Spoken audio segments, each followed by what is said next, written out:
अनेक शहरांमध्ये अनैतिक धंद्यांसाठी मुलींचा देहवापर केला जातो आणि आपल्या समाजात असे भरपूर गुंड प्रवृत्तीची लोक आहेत जे या मुलींचा वापर करतात.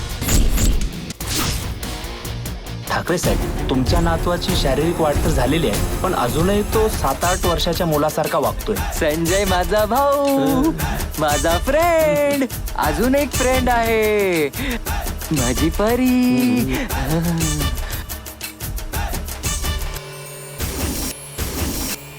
तृप्त झाले डोळे. काय मस्त आयटम आहे. मला परी पाहिजे, मला परी पाहिजे. बरी अर्धा तास झाला नुसता फोटोला बघतोय.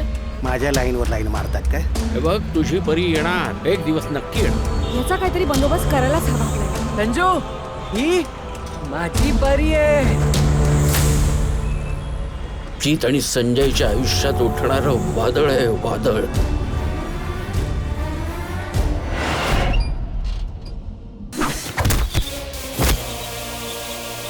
आधी त्या पोरीचा बंदोबस्त करा. काय उचल तिला.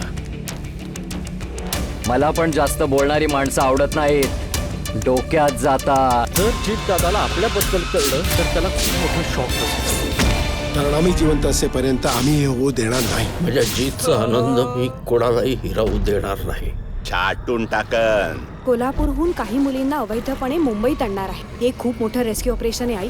त्याला खलास केल्याशिवाय ही जखम भरून नाही निघणार.